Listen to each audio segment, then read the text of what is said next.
Good evening and welcome to Have I Got News For You? I'm Ramesh Ranganathan. It's week 6 of lockdown and it's also week 6 of my mum asking me why I'm not more like Rishi Sunak. Mum, I've given you enough money. Paul, some people on Twitter have been saying how much they like your wallpaper, mate. Yes, it's curtains. It's curtains. Some people on Twitter need to get a better picture quality, I think. But I take the compliment very nicely. Yeah, well, I'd be prepared for a backlash now that it's curtains, mate. Yeah, it doesn't matter. I don't get Twitter. They can say what they like. Ian, I hate to be the bearer of bad news, but I'm afraid that once again, your bookshelves have come up short. This week, it's been all about J.K. Rowling's, who's been so bored in lockdown, she's decided to rearrange her books according to colour. Let's have a look at her illuminating efforts. She really is very, very bored indeed. I've got plenty to do. I haven't got time to rearrange my bookshelves. I'm going to see the cricket. It's on next door. To repeat. On Ian's team tonight is comedian Maisie Adam, who recently tweeted that she's living with her brother and boyfriend. Maisie, can you please confirm that that is 2 people? Yes. I know the North has a dodgy reputation for that sort of thing, but I can confirm it's 2 very separate people. And on Paul's team tonight is broadcaster James O'Brien. James, you host a radio phone-in, so I guess this will feel pretty familiar to you, just listening to a handful of idiots while sat there in your underpants. It's a busman's holiday. Are you actually wearing trousers, James? Why are we suddenly talking about whether or not I'm wearing trousers? There you go. I've got trousers on. OK, but no fake news here. Well, to be fair, you only got up a little bit. Those could be shorts. I think that's taken the curse off my curtains in terms of the Twitter feed. I don't think they're going to be bothering about my curtains anymore. So thanks very much for that. In a rare bit of good news, the continued global lockdown has seen an increase in birds singing, and one rare specimen has re-emerged in India. Let's have a listen to its enchanting song.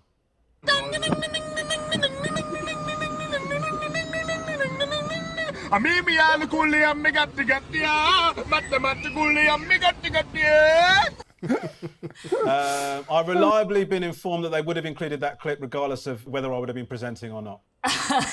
It's good to see, though, that the emu's career wasn't cut short by the death of Rod Hull. Following the cancellation of his flight to Magaluf, one man refused to let it get in the way of his holiday plans.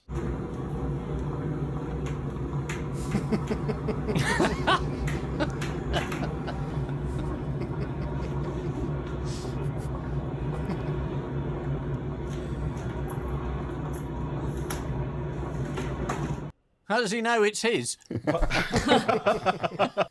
And at Burke Hall, words got around that Harry and Meghan definitely aren't coming back from LA. Oh, come on.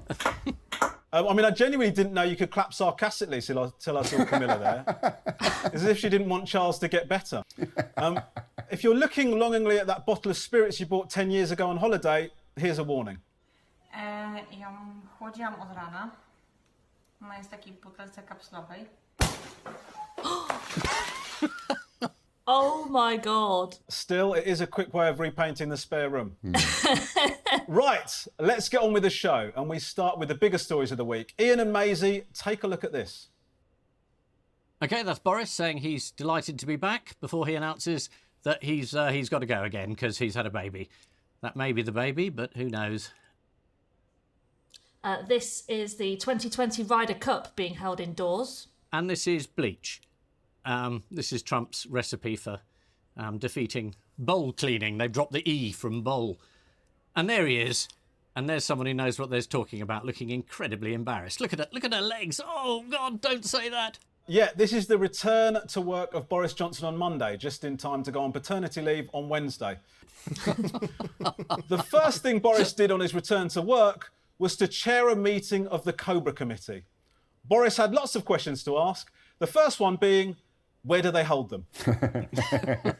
I'm surprised that it's such big news about him having a baby. It's his 6th or 7th baby.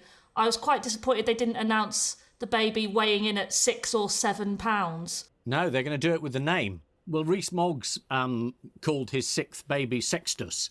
So I think Boris is probably going to call this one Septimus or possibly Octopus or even Decimus, depending on your counting system. Big decision for Boris is how to keep control of the pandemic without frustrating people desperate to get out of lockdown. Everyone agrees that things won't be the same again for a long time. What's the phrase that everyone's using, Ian? Is this the new normal? Yes, the new normal. I mean, it is extraordinary. I mean, the press in this country, having spent a couple of weeks saying, why didn't we have lockdown an awful lot sooner? They're now saying, why can't we stop lockdown an awful lot sooner? But it's balancing whether we slowly, I mean, let all under 30-year-olds out and they can do what they like and the rest of us have to be locked up for a couple of years. I think that's one solution, or do it regionally. Like when my grandparents talk about what they did during the war and all of their national service, and then ours is essentially, oh, we just had to stay indoors and binge watch Netflix to the point where we were watching documentaries on the Panama Canal. When was that on? That sounds terrific. It's amazing, Ian. Honestly, it's amazing. Get involved. Fantastic. Panama Canal, for God's sake. The first wartime analogy was that we didn't close the pubs during the Blitz. That was a reason why we shouldn't have the lockdown, which kind of missed the point that the Germans weren't really trying to kill Londoners by infecting them in pubs. And then I heard another character saying that I think it might have been Farage, saying that we didn't have social distancing during the Blitz, and I still haven't quite worked out the logic behind that idea, as if maybe it would have helped. The bombs would have landed in between people if they'd all stayed 2 metres apart. Well, there's clearly a competition running to see who can say the new normal the most. But who's winning? Let's have a look. How different is the new normal going to be? This will be the new normal. Moving to a new normal. What we will be seeking to do is find a new normal. Won't be just going back, it will be a new normal, if you like. I had just sort of naturally assumed when Trudeau was saying this is the new normal, he was just referring to his facial hair. And I was just thinking, I'm here for it. Well, Trudeau did say it first, to be fair. One of the features of the new normal will be the compulsory wearing of face masks in various situations. It's already started. Have a look. Whoever did that, I know you were trying to be funny, but you've just made him look a little bit predatory, haven't you? Did you see Priti Patel's latest insight into antisocial behavioural trends, Ian? One of the great successes of the lockdown, according to Priti Patel, is that crime, particularly shoplifting and burglary, has gone down. And she said this entirely straight-faced, without thinking that all the shops are closed and most people are at home, so the burglars can't get in. Yes, at the daily press conference on Saturday, Priti Patel noted shoplifting is down from this time last year. Which is arguably because most shops are shut. And forgery of postal orders has really dropped off. And theft of typewriter ribbon. Yeah. Nightclub fights, they've probably dropped off, I imagine. Sledging. Can I take this opportunity to congratulate, in the spirit of Priti Patel's shoplifting comments, can I just congratulate Kidderminster Harriers on going through the whole of April unbeaten for the first time in their history. It's a frankly astonishing achievement. Supermarket shortages seem to be over, but we might be running out of something else by July. Do you know what that is? July. It's soap. But by soap, I mean Coronation Street, EastEnders, Emmerdale and Hollyoaks. Yeah, will they start putting this into the storylines of soaps, do you think? They'll start putting COVID-19 storylines into EastEnders. And I mean, then you really would have a reason to shout, "Get out of my pub." It's very rare that I've watched an episode of EastEnders and thought this could do with being a bit bleaker. Is it going to be Coronation Street? Oh, very good. Thank you very much. Yeah, I don't believe that clap. That's a Prince of Wales clap. That is a Camilla clap.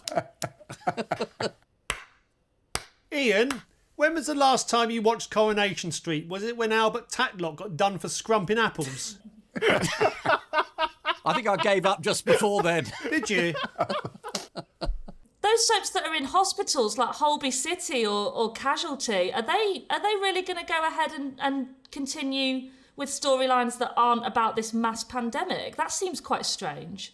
I think they donated ventilators, didn't they? Didn't they Yes. program Did they? donate ventilators to the NHS? Yeah. It's been very strange listening to The Archers, where it just hasn't happened yet. So there's still, obviously, 2 months or so recorded in advance. And I find it strangely comforting, actually, to tune into an everyday tale of country folk that doesn't yet involve COVID-19 or or coronavirus, but they're in for an almighty shock when they find out not only that there's a global pandemic, but also that they're 2 months behind the rest of the world in dealing with it. Well, the daily press conference has exposed just how weak the government subs bench is. What was Housing and Local Government Secretary Robert Jenrick's blunder, James? I know he went to his parents' house, but that didn't happen at the press conference. That was last week's blunder.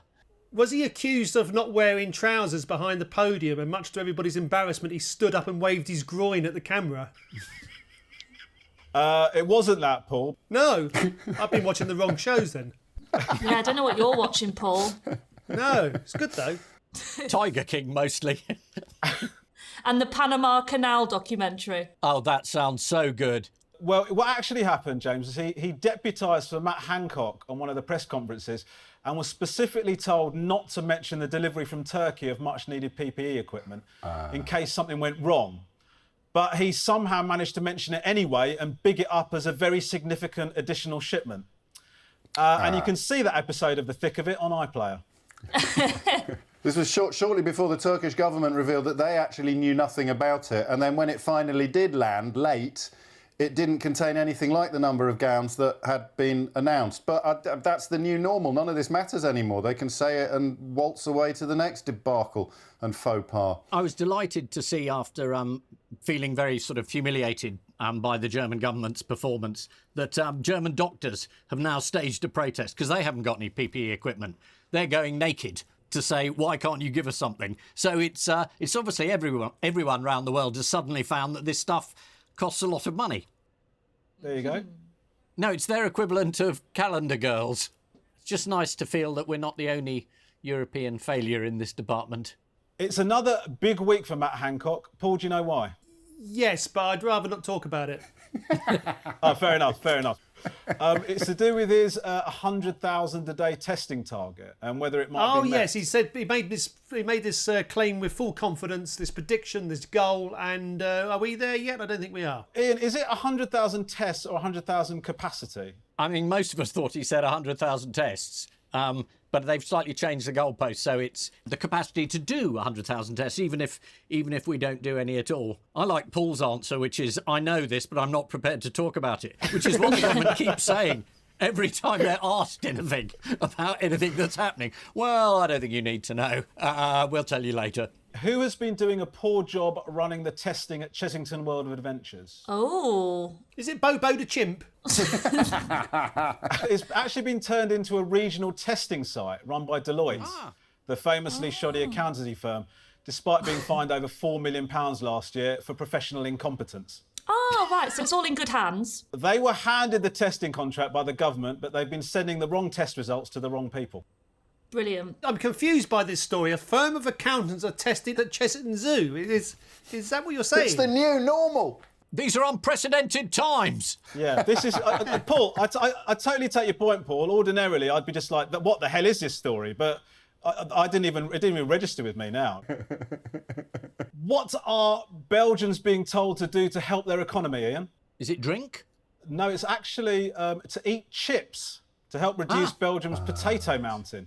The call has come from the head of Belgapom, the Belgian potato industry body. Do you know what he's called? Monsieur Friet. Mr. Chips. Fritz. Charlie Big Potatoes. He's called Romain Cools. Whoa! No way. Romain Cools. And he's head of what? Belgapom? Yes, Belgium's potato authority. This just gets better and better. And he's telling people to eat chips. A man called Romain Cools, head of Belgapom, is telling people to keep eating chips to keep the country afloat. The world has gone bat. Literally. What was Donald Trump's latest contribution to the health of Americans? He mused aloud whether it would be a good idea for people to inject disinfectant into themselves or to perhaps even drink it to clean out their lungs. I think he should be the first to volunteer. He later claimed that he was being sarcastic. There was a marvellous bit when he said, no, I was being sarcastic. I was talking to the reporters. And in fact, I was looking straight at you, he said to a reporter. I was looking straight at you when I said this. And the reporter said, I wasn't there. I was just going to say, we ran a piece in Private Eye 3 weeks ago, which was meant to be a joke. saying that because bleach is very effective against the virus, perhaps you should put your head over a bowl of it and inhale it. And I just had no idea he was a subscriber. Well, that just is a gratuitous advert for Private Eye. Why isn't Ian allowed to come on and gratuitously publicise Private Eye? Well, as Paul says, he's got some very interesting ideas on how we might treat coronavirus that the experts might not have thought of. Supposing we hit the body with a tremendous, whether it's ultraviolet or just very powerful light. And I think you said that hasn't been checked, but you're going to test it. And then I said, supposing you brought the light inside the body, which you can do either through the skin or in some other way. Right, and then I see the disinfectant where it knocks it out in a minute, 1 minute. And is there a way we can do something like that by injection inside or... Oh, she just looks like every woman who's sat at the bus stop minding their own business and the weird crazy guy just doesn't leave them alone. Like, her logic is just stare at the ground for long enough and maybe he'll go away. I can think of a good way of getting light into his body. I'd shove an angle-poised lamp right up the Oval Office. She's not completely blameless either, because she's given interviews in which she said that Donald Trump's business past, which involves various bankrupt casinos, has given him skills and insights that really help him understand the science in this case. Here he is saying goodbye to the first person to try injecting themselves with disinfectant. We'll do it. Okay.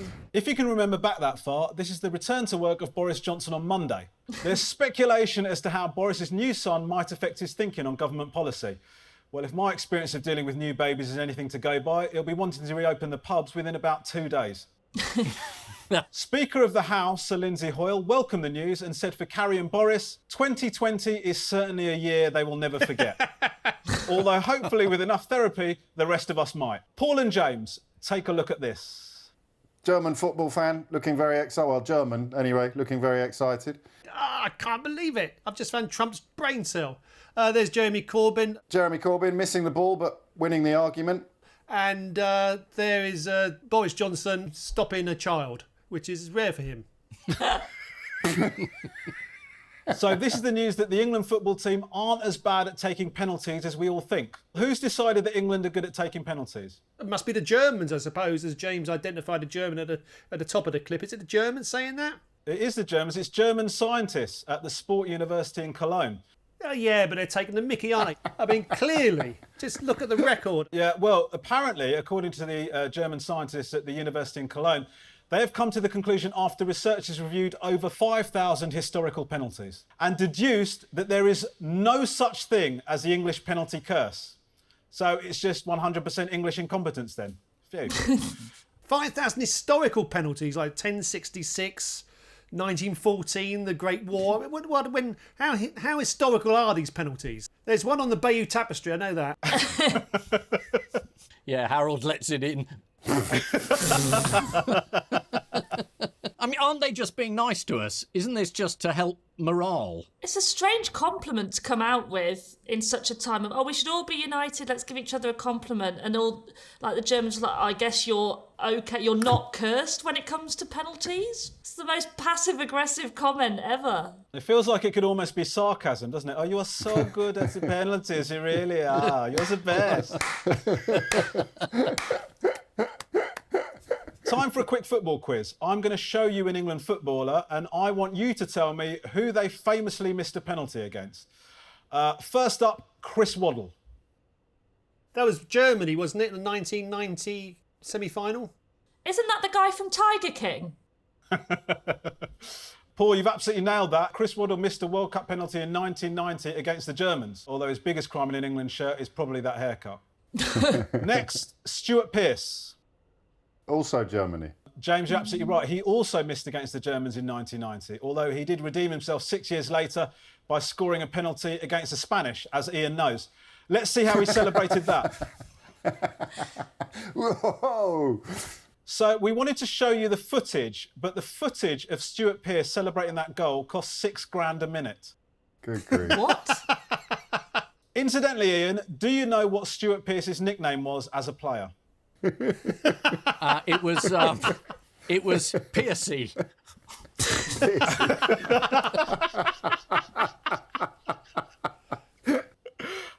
Ian, I've got to be honest with you, I admire your attempt. It was actually psycho. Psycho. Right. When researchers looked at penalties awarded during open play, England players had the highest success rate of any nation, scoring 90% of the time. However, when you only count match-defining penalty shootouts, that success rate drops to 61%. As former Scottish footballer Graham Souness eloquently put it, they're bottling it. Yes, if only they had Scotland's record in World Cup matches. And finally, current England manager Gareth Southgate, doing his famous Prince Charles impression there. I thought he was doing the FA Cup.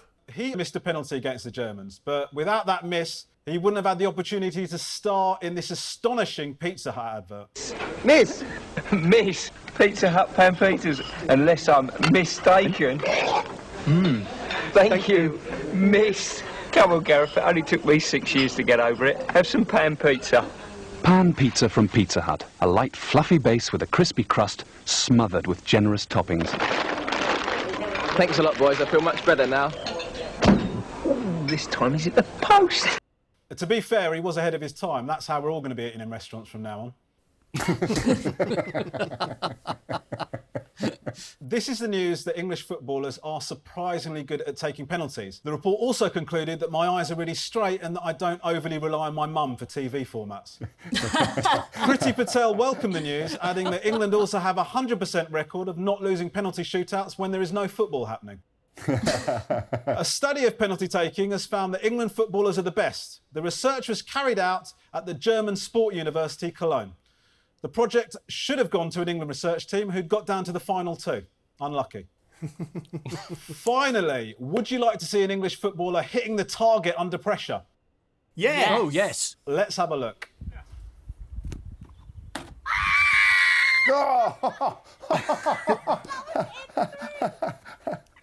Time now for round two. Rather than buzzers this week, I want you to pick a noise or phrase to shout out when you think you know the answer. So, Maisie, you look like you're already ready there with something. I am ready. That's nice. Ian, have you got something? I have. I've got these clippers, which my neighbour dropped off, and he said, you need to use these, which I thought was quite rude, but I haven't yet, but... Great. James? I'll go for a catchphrase, if I may, and I will choose the catchphrase of the head of the World Health Organization from 6 or 7 weeks ago, when he urged every country on the planet to test.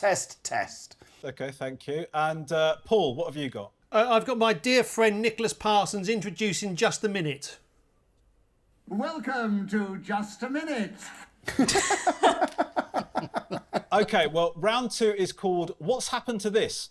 I'm going to show you a picture and I want you to tell me what's happened to it since the picture was taken to make it newsworthy. And I use the term newsworthy fairly loosely. So here's your first one.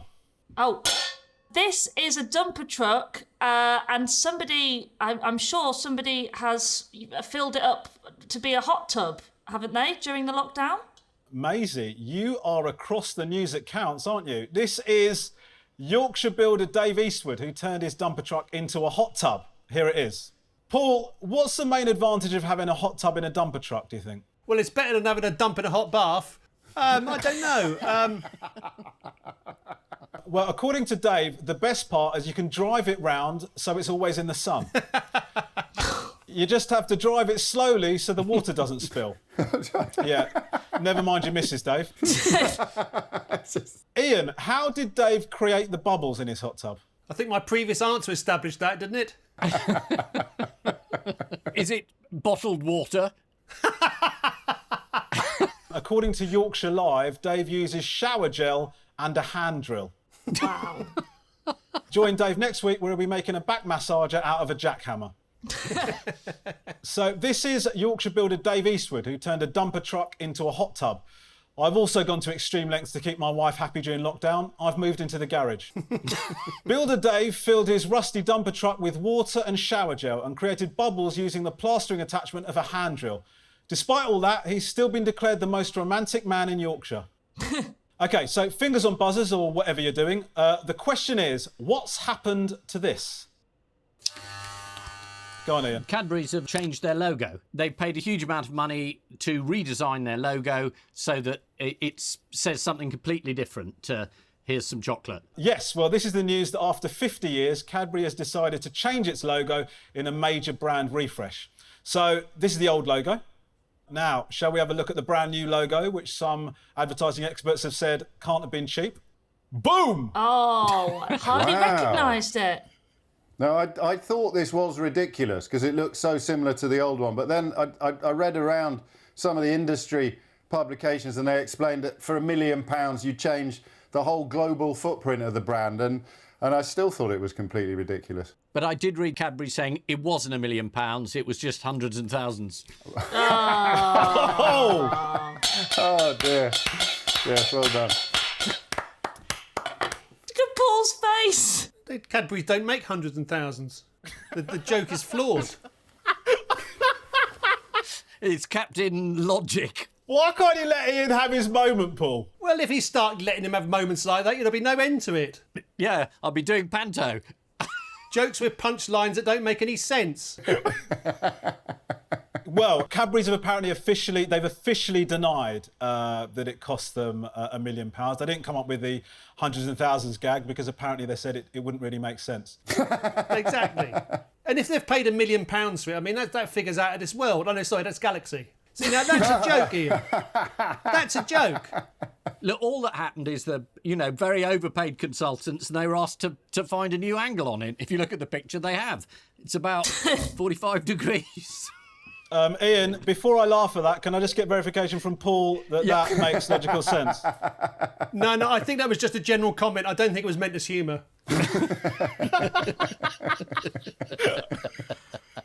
I love this. Paul's become a sort of VAR of logical jokes. Yeah, exactly. Yeah, complete bastard.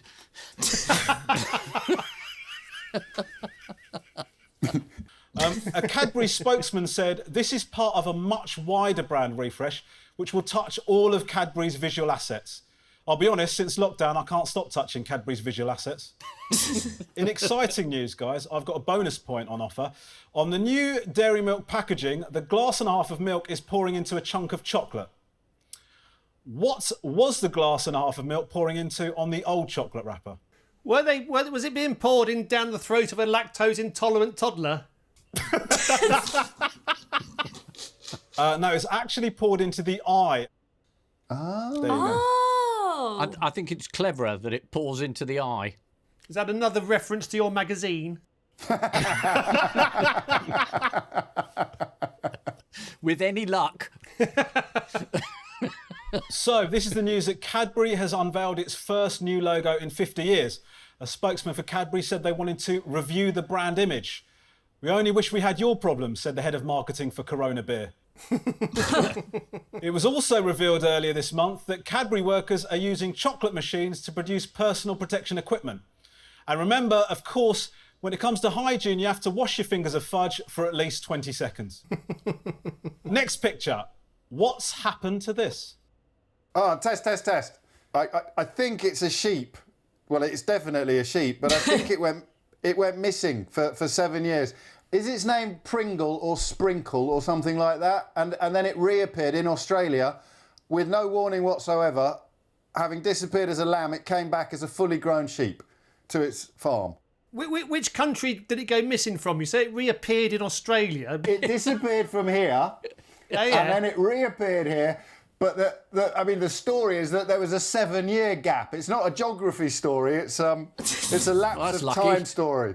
Yes. Well, James, you're absolutely right. This is the news that a lost sheep called Prickles has returned after 7 years in the wilderness. After 7 years, Prickles now looks like this. Oh, wow. I mean, that's better than most of us after 6 weeks in lockdown. What headline did the Times go with for this story? Where have you been? Yeah, it's got to be. I'll be back. Guys, I've got to be honest with you. I think amongst you came up with better ones yourselves. What they came up with was sheep comes home after 7 years on the lamb. What? That's what they went with? That's what they went with. Yeah, I'm sorry, Maisie. Do you think that doesn't work, Paul? Does that fail your miserability test? We'll just go to VAR. I hereby withdraw my criticism of Ian's 100,000s gag. I didn't realise that was Oscar Wilde compared to that one. How did Prickles owners discover that she might still be alive? She came and knocked on the door.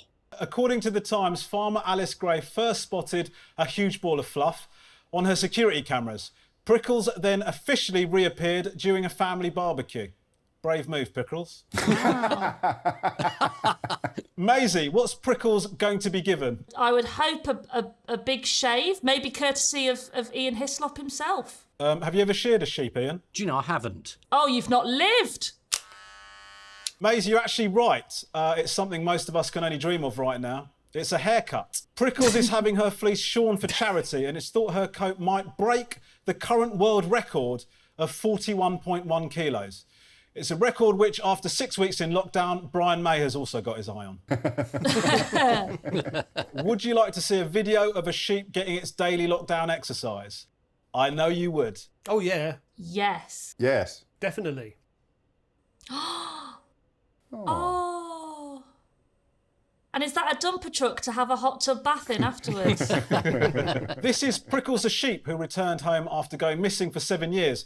According to Metro, it's estimated Prickles the sheep's woolly coat weighs over 41 kilos. Still not the biggest fleece ever. That'd be the shop at the end of my road that now thinks 6 eggs should cost £9. Here's Prickles. Oh, wow. With that can of petrol, it's like Ocado Tasmania has delivered a barbecue kit. Once again, fingers on buzzers or whatever you're doing. The question is, what's happened to this? This is possibly the late Kim Jong-un. Yeah, this is the news that there may have been a change in the status of Kim Jong-un from alive to dead. The mourners will be in their hundreds and thousands, Ian. That's one of your better ones. Thank you. I must make a note of it. Who might succeed Kim Jong-un if he is indeed an ex-tyrant, Ian? Kim Il Kardashian. Well, the answer is it's his sister, Kim Yo-jong, who could succeed him. The world's media has been intrigued by Kim Jong-un's absence, none more so than news website North Wales Live. I think I saw this. Wasn't it that he'd once criticised Anglesey or something like that? And they described it in the headline as Anglesey critic is rumoured to be dead. Maisie, you're very, very close. Let's have a look at a tweet from North Wales Live. Tyrant whose regime once hacked Anglesey Council dead, reports suggest. This is speculation over whether the North Korean leader Kim Jong-un is dead or not. Do you remember the good old days when Kim Jong-un was the scariest thing to come out of the Far East? The West is using satellite imagery to try to get pictures of Kim Jong-un. To be fair, he is a big unit. My cat's just walked in. Your cat's just walked in? What's the name of your cat, Ian? William Pitt the Younger or something like that? Reese Moggy. What is your cat called, Ian? He's called Colin. I think Ian's about to do an incredible impression of a Bond villain, if this goes the way I hope. Ah, there's Colin. Can I just say, this is proof. He really isn't meant to be in here. Are you, Colin? You are meant to be over there. Time now for the Missing Words round, which this week features as its guest publication, Gym Owner Monthly, which features a lot of cross-trainers who can't get into gyms at the moment. And we start with Exeter man surprised to find what in his allotment? The Jeremy Corbyn. Is it Kim Jong-un? It is, in fact, Exeter man surprised to find silver Nissan Micra in his allotment. This week in Devon, a man arrived at his allotment to find this. Oh, wow. According to Devon Live Online, sadly, some vegetables were lost. Emergency services were quickly on the scene, but they couldn't find a pulse. Next up, what is cool and uber sexy? Is it a cold but attractive taxi? That is exceptional work there, but it's not the answer. Oh, it's Eamon Holmes. Eamon Holmes? No, it's not Eamon Holmes. New gymnasium equipment imported from Finland is cool and uber sexy. You're not far off. It's a good juice bar in a gym is cool and uber sexy. This is an article from Gym Owner Monthly about the importance of having the right ambience in your on-site juice bar. I've not been able to go to the gym for the past 5 weeks and 39 years. Next, the common question to ask oneself when what is why am I doing this? Appearing on Have I Got News for You? Is it injecting oneself with bleach? The common question to ask oneself when doing press-ups in a gym is, why am I doing this? Well, listen, you are incredibly close there, Paul, because a common question to ask oneself when walking into a gym is, why am I doing this? Right. According to this article in Gym Owner Monthly, the industry is cluttered by online influencers, YouTube workouts and self-titled gurus. You see, Mum, not everyone loves Joe Wicks.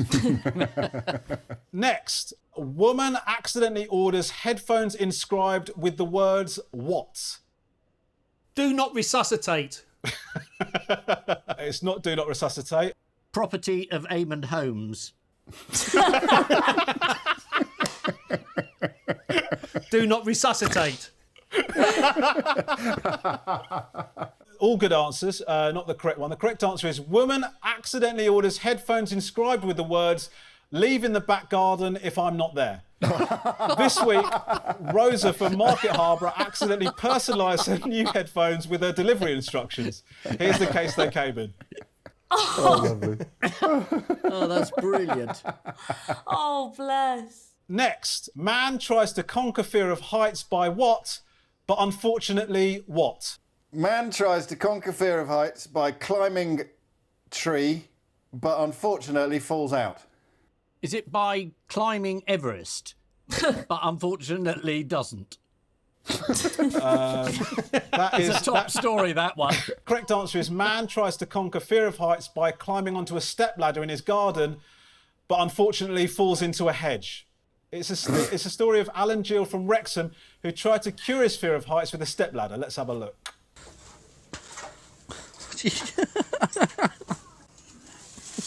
Oh no. Go over. Oh, no! Yeah, it is an unusual approach to take until you get to the part of the article in the Metro where Alan says, I'd already had a couple of pints. Next up, members of the royal family are known to enjoy what in their spare time? Holding down a proper job. Clapping unenthusiastically. Is it Woking Pizza Express? Acid house raves. Yeah, it's got to be. Members of the royal family are known to enjoy executing a good fitness plan in their spare time. This is an article from Gym Owner Monthly about how the royal family like to exercise. To be fair, Harry and Meghan have run 7,000 miles for their own well-being.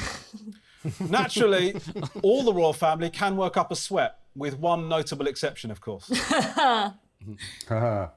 And finally, new evidence suggests the Romans invented what? Is it Latin? The headline's actually, new evidence suggests the Romans invented recycling. Researchers in Italy this week have claimed that the Romans invented recycling after an archaeological dig at Pompeii. I'm not sure how they know that. They must have dug up some ancient pottery fragments from Cafe Nero. So the final scores are Ian and Maisie have 5 and Paul and James have 8. Sorry, Maisie, I'm really sorry. No, I'm sorry, Ian. I'm sorry. Yeah, you should both be sorry. Yeah. On which note, we say thank you to our panellists, Ian Hislop and Maisie Adam, Paul Merton and James O'Brien. But before we go, there's just time for the caption competition. Let's have a look. Jason, I was speaking metaphorically when I said let's keep this meeting under wraps. It's the new normal. And I leave you with the news that in Taiwan, one man who's new to social media misunderstands how Zoom works. In Tewkesbury, an explanation emerges following a mysterious spate of banjo thefts. And in Westminster, as he wonders whether he might still be infectious, Matt Hancock spots Michael Gove's cat. Good night.